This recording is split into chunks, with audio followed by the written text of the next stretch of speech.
किसी ने बड़े कमाल की बात कही है कि कुछ चीजें समीप जाने पर अपने आप मिल जाती हैं, जैसे अग्नि से गर्माहट, पानी से शीतलता, गुलाब से सुगंध। ठीक वैसे ही प्रभु से कुछ मांगिए मत, बस नजदीकी बढ़ाइए, अपने आप आपको बिना मांगे सब कुछ मिलने लग जाएगा। नमस्ते, मैं हूं आरजे कार्तिक। एक बड़ी छोटी सी कहानी है पुराने जमाने की। एक गांव में एक महात्मा जी पधारे। उनके बारे में दूर दूर तक चर्चा फैल गई। उस राज्य का जो राजा था वो भी दर्शन करने के लिए गांव में आने के लिए तैयार था। गांव के चारों ओर सुरक्षा का घेरा बना दिया गया था। मंत्री दौरे पर आए हुए थे। पूरे गांव में हल्ला था कि महात्मा जी के दर्शन के लिए राजा साहब पधार रहे हैं। उस गांव में एक गरीब किसान रहता था, जिसके हाल जो है कुछ दिनों से बेहाल चल रहे थे। खेती बाड़ी हो नहीं रही थी। उसकी झोपड़ी के ठीक सामने एक तालाब था, जिसमें बस थोड़ा ही पानी बचा था। जब वो सुबह सुबह जगा, जिस दिन राजा उस गांव में पधारने वाला था, तो उस किसान के लिए सरप्राइज वाली बात यह थी कि वो जो थोड़ा सा पानी बचा था, जहां कीचड़ वाला एरिया था, उसमें कमल का पुष्प खिला था। बेमौसम वो फूल खिला था। उसने सोचा कि वैसे भी खेती बाड़ी तो हो नहीं रही है, खर्चा निकल नहीं रहा है, क्या मैं ये पुष्प लेकर के आ जाऊं और मार्केट में जाकर बाजार में बेच दूं, शायद इसके अच्छे दाम मिल जाए। बिना देरी के वो दौड़ता हुआ गया। कीचड़ में बड़ा फंस सा गया। बड़ी मुश्किल से उस पुष्प के पास तक पहुंचा, लेकिन उसे निकाल लाया। मेहनत कर ली। बड़ा प्रसन्न था। केले के पत्तों के बीच में जो है उसे सजा दिया और लेकर के बाजार में पहुंच गया। उस पर अभी भी पानी की बूंदें जो है वो टिकी हुई थी। बड़ा खिलखिलाता सा फूल था। हर कोई उसे देख रहा था कि बेमौसम में ये कमल का फूल कहां खिल गया। सब लोग बड़े सरप्राइज में थे। एक सेठ जी आए और आकर के उस किसान से मोल भाव करने लगे कि तुम्हें 2 चांदी के सिक्के दे रहा हूं, क्या ये पुष्प तुम मुझे दे सकते हो? मैं जाकर के महात्मा जी को चढ़ाऊंगा। महात्मा जी कितने प्रसन्न होंगे, मेरे बारे में बात करेंगे, मुझे याद रखेंगे।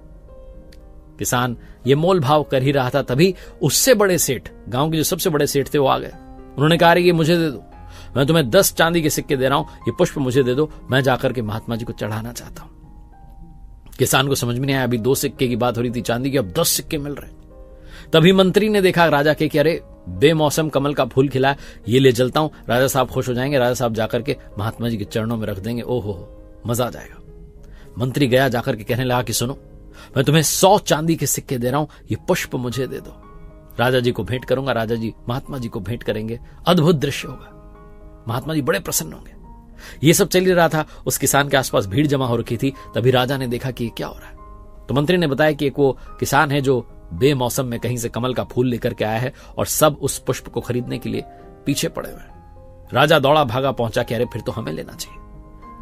राजा को पता नहीं था कि उसका मंत्री ऑलरेडी वहां पर एक खड़ा हुआ है।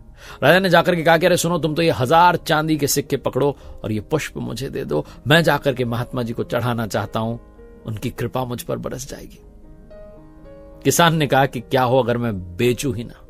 तुम सब तो तब खरीदोगे जब मैं बेचूंगा, मुझे बेचना ही नहीं है। राजा ने कहा क्या बोल रहे हो? 1000 चांदी के सिक्के तुम्हें दे रहा हूं और तुम कह रहे हो कि मुझे बेचना ही नहीं है? अरे भैया, इतनी संपत्ति होगी, पीढ़ियां की पीढ़ियां तर जाएंगी, सब खुश रहोगे। ये पुष्प मुझे दे दो, क्या काम आएगा तुम्हारे?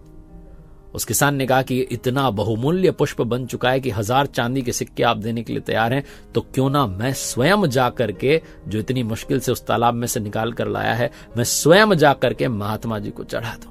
उनकी कृपा बरसेगी तो पीढ़ियां वैसे ही तर जाएंगी। किसान बिना देरी के वहां से उठ खड़ा और पहुंच गया महात्मा जी की शरण में। वहां भी बड़ी भीड़ लगी हुई थी। लोगों के बीच में एक कौतूहल की बात थी कि एक किसान के पास में पुष्प आया जिसको लेने की होड़ मची हुई है। गया किसान, जाकर के महात्मा जी के चरणों में जब अर्पित करने लगा तो रोता चला गया। उसकी आंखों से आंसू बह रहे थे। वो आंसू भी जाकर के उस कमल के पुष्प पर टिक गए और महात्मा जी से कहने लगा कि मेरे पास तो कुछ देने के लिए था नहीं, ये पुष्प था जो मैं आज ही लाया था, सोच रहा था इससे आज का खर्चा निकल जाएगा, घर परिवार में जो है ठीक हो जाएगा, लेकिन पता चला है तो बहुमूल्य है। इसके बदले मुझे 1000 सिक्के मिलने के लिए तैयार थे चांदी के। मुझे कुछ नहीं चाहिए महाराज, आप कृपा बरसाइए और मेरे जीवन में खुशियां लाइए। महात्मा जी अपने शिष्यों से कहने लगे कि यह होता है समर्पण का भाव, जहां जो था वो अर्पित कर दिया, कोई दिखावा नहीं, बस ये भाव कि प्रभु जो है कृपा बरसाएंगे। इस भाव के साथ ये पुष्प अर्पित कर रहा है किसान। इसकी जो ये भेंट है मुझे बड़ी पसंद आई। बहुत छोटी सी कहानी है जो ये सिखाती है कि हम संपत्ति से अगर इंप्रेस करना चाहें, भगवान कभी इंप्रेस नहीं होते। भगवान सिर्फ भाव के भूखे हैं। जिनके भाव पवित्र होते हैं, जो पवित्र मन से जाते हैं, मानस पूजा करते हैं, प्रभु उनसे बड़े प्रसन्न होते हैं।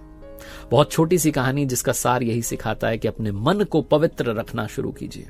एक बार फिर से वही बात जो अक्सर आपसे कहता हूं, कर दिखाओ कुछ ऐसा कि दुनिया करना चाहे आपके जैसा। मेरी नई किताब कर दिखाओ कुछ ऐसा को इतना सारा प्यार देने के लिए धन्यवाद।